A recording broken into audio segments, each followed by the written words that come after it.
కంటే ముఖ్యంగా ఈరోజు ఫాదర్ గారు చెప్పినట్లు కానాపల్లి విందులో అమ్మ మరియ తల్లి ప్రార్థన చేస్తుంది. అవునా?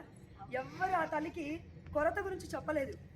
మనందరి కుటుంబాలలో కూడా ఇక్కడ చాలామంది నవ్వుతూ కూర్చున్నాం, కానీ మనసులో శాంతి లేదు, మనసులో ఒక ఆందోళన, మనసులో ఒక అలజడి.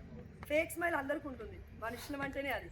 కానీ దాన్ని పక్కకు పెట్టేసి మనము దేవుడి బిడ్డలమని జ్ఞానస్నానం ద్వారా ఆ దేవాతి దేవుడు పితాపుత్ర పరిశుద్ధాత్మ నామంలో మనల్ని దీవించున్నాడు. అవునా? మనం అందరం కూడా దేవుడి బిడ్డలం. మనమందరం ఎవరు చెప్పండి? ధైర్యంగా చెప్పాలి. I'm a software engineer, I'm a lawyer, I'm a doctor అంటాం కదా. దేవుడి బిడ్డలం అని చెప్పడానికి అధైర్యం ఎందుకు?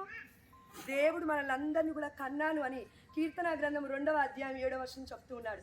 ఈ రోజున ఆ బిడ్డలు ఇద్దరిని తల్లిదండ్రులు కన్నారు, గొప్ప విషయం. కానీ వారి గర్భములో విత్తనం నాటింది ఎవరు? దేవుడు. చెప్పండి, దేవుడు. 127వ కీర్తన 3వ వచనం సెలవిస్తుంది, పుత్రులు ప్రభువు ఇచ్చు వరము, తనయులు దేవుని బహుమానము. ఒకవేళ మనం ఇలాంటి పార్టీలు బయట ఒకరు చేసుకుంటే దివ్యమైన బలి పూజ కాకుండా ఎవరైనా వచ్చి డాన్స్ వేస్తున్నామంటే ఇలా చూస్తాం. అవునా? పాటలు పాడుతున్నాం, డిస్కో డాన్స్లు వేస్తున్నాం అంటే ఇలా చూస్తాం. అరే దేవుడి వాక్యం చెప్తున్నారు కదా, ఆ ముఖంలో ఏడ్చిందిలే అని చూస్తూ ఉంటాం. లూసిఫర్ ఎందుకు నెంటివేయబడ్డాడు పరలోక రాజ్యం నుంచి? And Angel of God. ఎందుకంటే గర్వము, అసూయ. దేనికి అసూయ, గర్వము? నాకంటే వాళ్ళు తక్కువ. ఇక్కడ ఉన్న మనం అందరం కూడా ఒక కుటుంబం. అవునా?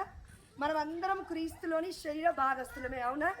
మనం అందరం ఒకవేళ అన్యులమైన, క్రైస్తవులమైన, ఇంకెవరమైనా కూడా యేసయ్య శరీరంలోని భాగస్థులమని ఆ దేవత చెప్తున్నాడు. కాబట్టి ఇక్కడికి వచ్చిన మనం అందరం కూడా ఒకవేళ ఇప్పటి వరకు మన కుటుంబాల గురించి ఆలోచించామేమో, అది పక్కకు పెట్టి ఆ బిడ్డలిద్దరి కోసం మనం ప్రార్థించడానికి దేవుడు మనల్ని ఇక్కడికి పిలుచుకున్నాడు. ఇది యెహోవా ఏర్పాటు చేసిన దినము, దేవుడు ఏర్పాటు చేసిన దినము. అనేక మంది బిడ్డలు ఎండలకి పిట్టలు రాలిపోతున్నారని చనిపోతున్నారు. You and me are alive. ఏదైనా యూజ్ ఉందా? దేవుడి మహిమార్థమే. ఇక్కడికి వచ్చే ముందు సాక్ష్యం అండి, 2 నిమిషాలు అయిపోయింది ఫాదర్ గారికి పర్మిషన్ ఇచ్చినట్టు. నేను జస్ట్ ఇక్కడికి వచ్చే ఫాదర్స్ కోసం ప్రార్థన చేశాను, దేవుడి కృప వల్ల. ఆ బిడ్డలిద్దరి కోసం ప్రార్థించాను. దాని తర్వాత నేను అడిగాను, ప్రభువా, if you are will let me glorify your name in front of all the people. Amen, hallelujah. దేవా, నీ నామాన్ని నేను మహిమపరచాలి. ఒక్క 2 నిమిషాలైనా నా హృదయంలో ఉన్న ప్రార్థన ఫాదర్ గారికి ఎట్లా అర్థమైందండి? By the inspiration of the holy spirit. పరిశుద్ధాత్మ దేవుడు అంటే త్రియేకత్వంలో 3వ వ్యక్తి దేవుడు. అందుకే ఆ దేవుడు హృదయంలో ఉన్న ఈ ప్రార్థన విన్నాడు. కాబట్టి ఈ కొంచెం అవకాశం ఎంత ధన్యత్వమైనది తెలుసా? బలిపీఠం పక్కన నిలబడ అంటే ఐ ఆమ్ అన్వర్తి, ఐ నో దట్. మనం అందరం కూడా అయోగ్యులం. కానీ దేవుడిచ్చిన కృప, దేవుడిచ్చిన కాపుదల ఒక్కసారి దేవుడికి గట్టిగా. ఎందుకంటే ఆ బిడ్డల యొక్క మీ వెడ్డింగ్ యానివర్సరీ ఎన్నో ఇయర్? ఇది ఫస్ట్ ఇయర్. ఒక్కసారి క్లాప్ కూడా. ఇక్కడ ఉన్న వాళ్ళు చాలా మంది 25 సంవత్సరం ఉంది, 10వ సంవత్సరం ఉంది, 25 సంవత్సరాలు పైబడి వాళ్ళు కూడా ఉన్నారు కదా. వాళ్ళందరూ దేవుడి యొక్క దృష్టి నుంచి ధన్యులండి. ఎన్ని కష్టాలు వచ్చినా, ఎన్ని బాధలు వచ్చినా తట్టుకొని నిలబడ్డారు. ఈ రోజున దేవుడి దయ వల్ల, దేవుడి కృప వల్ల నేను నా భర్త వెడ్డింగ్ యానివర్సరీ జరుపుకుంటున్నాం. ఎన్నో వెడ్డింగ్ యానివర్సరీ, 10వది. 10 సంవత్సరాలు ఎట్లా అయిపోయిందో తెలియదండి. కానీ దేవుడు లేకపోతే ఉండలేము. కష్టాలు ఉన్నాయి, సమస్యలు ఉన్నాయి, ప్రాబ్లమ్స్ ఉన్నాయి, ఎన్నో ఉన్నాయి. అన్ని అత్తమామకు తెలియకపోవచ్చు, అన్ని అమ్మ నాన్నకు తెలియకపోవచ్చు.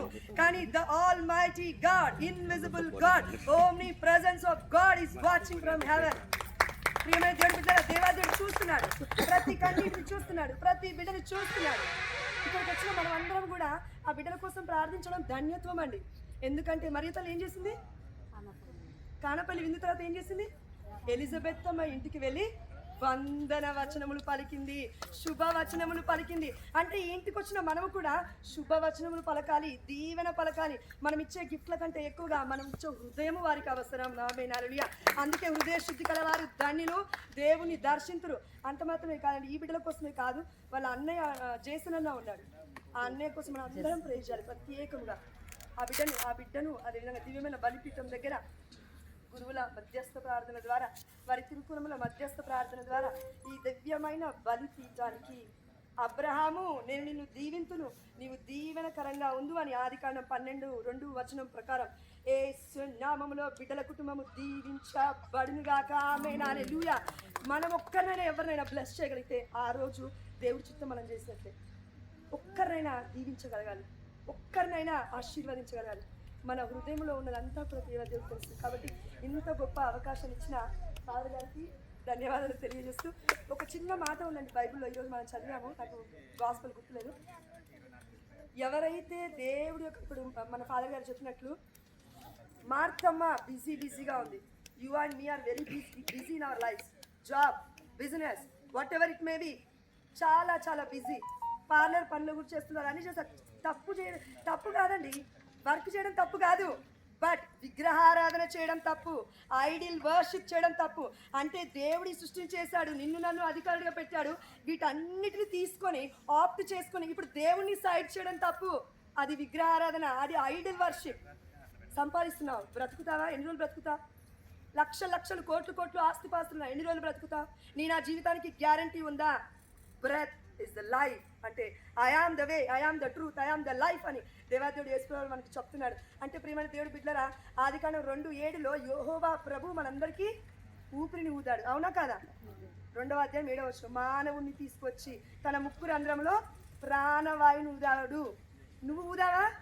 డబ్బుంది, నువ్వు ఊదుకోగలుగుతావా ప్రాణాన్ని? గ్యాస్ సిలిండర్స్ వాడుకున్నామండి, ఆక్సిజన్ సిలిండర్లు కరోనా టైంలో. ఇప్పుడు చూడండి ఎంత ఎండ విపరీతంగా ఉందో, రోజుకి 100 మంది చనిపోతున్నారు. మనని దేవాదేవుడు దివ్యమైన బలిపీఠం దగ్గరికి పిలిచాడు, దివ్యమైన దేవుడి యొక్క సన్నిధికి పిలిచాడు.